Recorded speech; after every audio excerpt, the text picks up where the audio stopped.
The US in February lost 92,000 jobs. But this is likely to be a one-off event because of severe winter and a strike that happened at Kaiser Permanente. Healthcare typically is the primary growth driver for payrolls because it always needs more people. But this time around, because of the strike, it created a huge dip in the overall number. The National Economic Council director said this is what they expect to be seeing because of the tightening of immigration law in the US. On average, the break-even is probably 30,000 to 40,000 jobs a month. Unemployment rate increased, sitting at 4.4%. Look at the chart on the right. It was dropping. Information services and tech, they got a huge hit by AI-related cuts, which brought down about 11,000 in a 12-month trend. Per month, they're losing about 5,000 jobs. Manufacturing will see more cuts. More factories are being automated. Some comments from Jeffries. This perhaps is not the tipping point into having jobs dropping aggressively. It's not. But the risk is still there. On the bright side, wages rose more than expected, currently at 3.8%. This is a decent amount above the overall inflation number. Look at the picture at the right.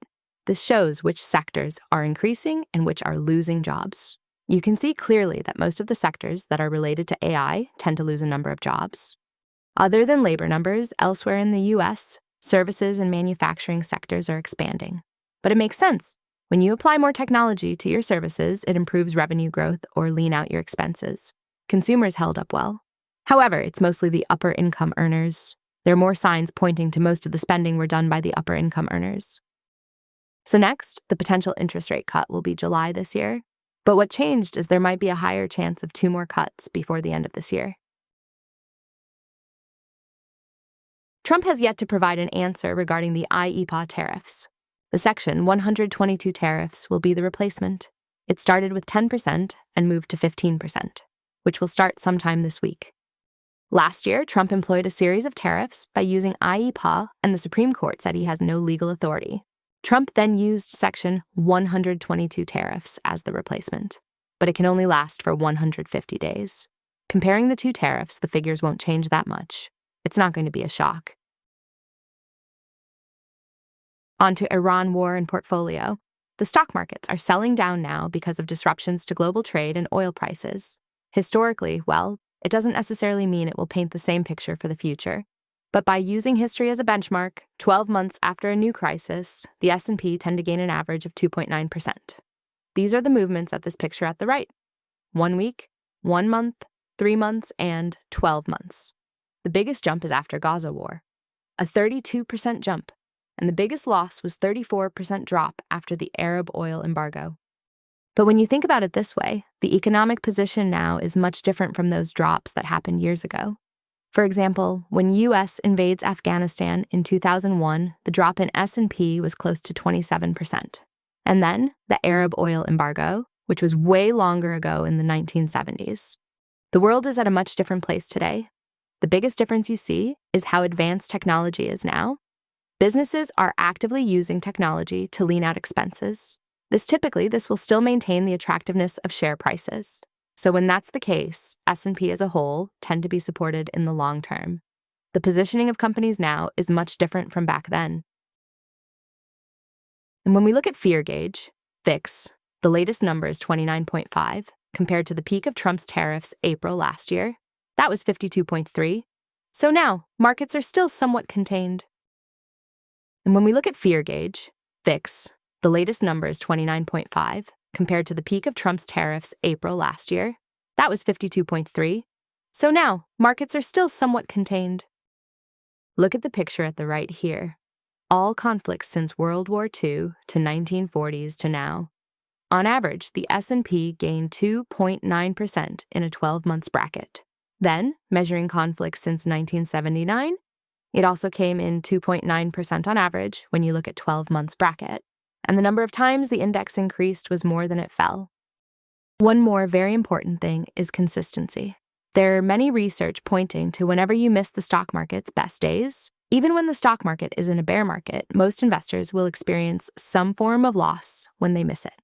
When you miss the market's best 10 days, over a 30-year period throughout 2024, your returns would have been cut by half. So then lastly, Trump announced a $20 billion reinsurance plan for oil tankers that move back and forth to the Strait of Hormuz. Because of Iran blocking this very important shipping route, oil prices shot up. 20% of global supply came from there, and many oil tankers have been attacked. That's why oil tankers are reluctant to move right now. The entire Euro area is very sensitive to oil and energy prices, and they're mostly very manufacturing and trade-heavy businesses. Things will be bumpier again related to inflation, which will likely hurt overall growth. Eurozone energy supply remains very vulnerable because they're more reliant on liquefied natural gas. And next, expect the European Central Bank to be very vigilant about inflation numbers, which in turn dictates the direction of the decisions regarding interest rates. Asia is also very vulnerable to oil prices shocks. Most countries in Asia rely heavily on imported energy. Other than Malaysia and Australia, most major economies run on sustained deficit in oil and gas trade. And a significant share of Asia's crude oil comes from the Persian Gulf. The disruption at the Strait of Hormuz will put pressure on manufacturing across Asia. Most currencies will see a dip because of inflation, which pushes the attractiveness of currencies downwards because of the drop in purchasing power.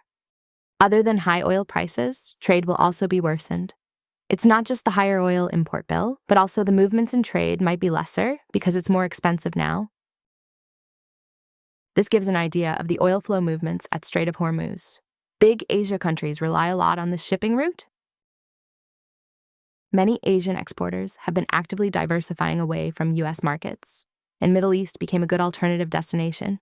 But now there's the disruption in oil. Any prolonged disruption will slow down the trade momentum. At the chart on the right, you see over 90% of Japan and Philippines' oil imports come from Middle East. China is close to 40%. At a glance, Asia seems to be able to absorb the recent jump in oil prices because inflation is starting at a relatively low point. But the question is, how long and high will the prices stay elevated? At a very recent news, Trump said that the war will end very soon.